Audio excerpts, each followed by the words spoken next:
All right, y'all. After last week's video breaking down permanent and total protections, a lot of veterans hit me up asking, what's the difference between a static rating and a permanent and total rating, P&T? Why doesn't my benefit letter say P&T if my conditions are static? And how do I even know if my conditions are considered static? So in this video, I'm going to break it all down.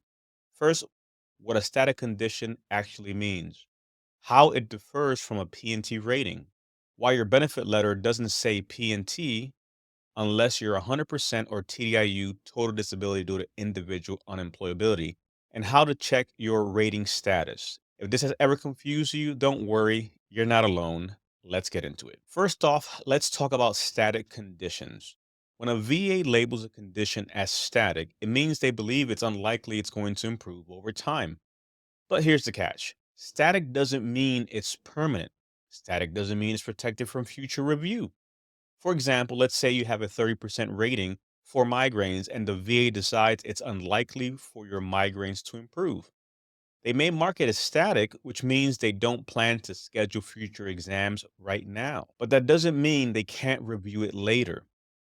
If you file for an increase, the VA might look at the condition again. If they believe there's new evidence that suggests improvement, they can re examine and potentially reduce your rating. A key takeaway: a static condition means not expected to improve, but it's not locked in forever. Now let's talk about permanent and total ratings, P&T.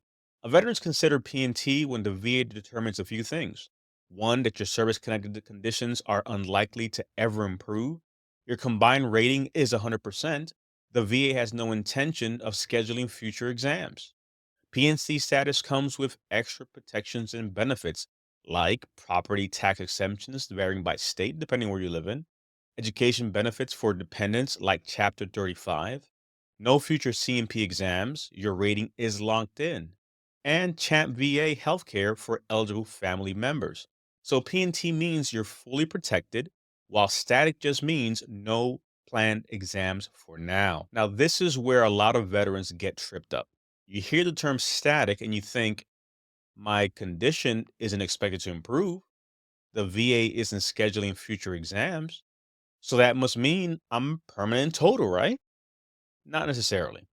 Here's the key difference: the VA only marks you as permanent and total in your benefits summary letter if one, your combined rating is 100% PNT, or you're receiving TDIU, total disability based on individual unemployability, which is a separate topic that we'll hit in the next video, maybe.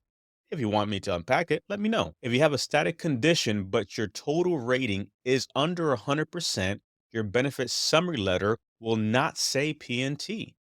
So let's say, for example, you have a 70% PTSD marked as static and a 20% back injury that's not static that could still be reviewed. Even though your PTSD is static, your total rating is only 80%. So your benefits summary letter will not say PNT. Static just means the VA isn't actively planning to re examine that condition. It does not mean your entire rating is protected or that you qualify for PNT benefits. So the bottom line, if you're under 100%, you won't see PNT in your benefit letter unless you are on TDIU, which is a separate process with different qualifications. Now, here's how you can check if your conditions are static or if you're truly PNT. One, review your VA decision letters. Static condition usually say things like no future exam scheduled or condition is static. If a condition isn't static, the VA can re-examine it later. One, review your VA decision letter. Static conditions are usually noted with language like no future exams scheduled or condition is static. Two, look at your benefits summary letter.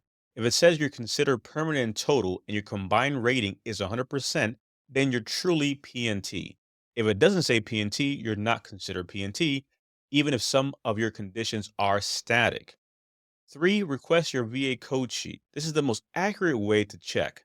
It lists all of your rated conditions, which conditions are static, whether you're officially PNT. You can get it by submitting a FOIA request, Fox Oscar India Alpha, or requesting it from your VA regional office, or if you have a good VSO with BVMS access, you can ask them if they can access it for you. Sometimes I hear it pops up on the printer, Don't tell nobody. But don't go out there telling them that DP told you they could do these things. Ask the question. Sometimes they have access and they can definitely help. Great VSOs out there. This is why knowing the difference matters. If a condition is only static, the VA can still re-examine it. If you're truly P&T, you're protected from future exams and eligible for extra benefits. And with recent OIG reports showing the VA has been rescheduling veterans for re-exams they didn't need, you need to know exactly where you stand. Don't just assume that the VA got it right. Double check your status so you don't get blindsided later. Things happen. So let's sum this up. Static means a condition that the VA thinks will not improve, but it's not fully protected. P&T, permanent and total, means you're 100% fully protected and no future exams ever. Caveat, the VA messing up. Your benefits letter will not say P&T unless you are 100% or TDIU. And if you ever get a proposal to reduce your rating or a surprise reexamination notice, you'll know whether it's justified or if you need to push back. Now, I know some of you are thinking, DP, the only rule that the VA follows is that there are no rules. I see those comments all the time. And honestly, sometimes, sadly, it feels this way. But if you understand your status, you can catch those mistakes before they cost you your benefits. Got questions about static and P&T? Drop them in the comments and I'll answer as many as I can. If you need help figuring out your status or challenging a VA decision, feel free to book a one-on-one consultation call. Links in the description. And if you haven't already, go watch my video on VA protections like the 5, 10, 20-year rule. It's a game changer. Links in the description as well. Like, subscribe, and I'll see you in the next one.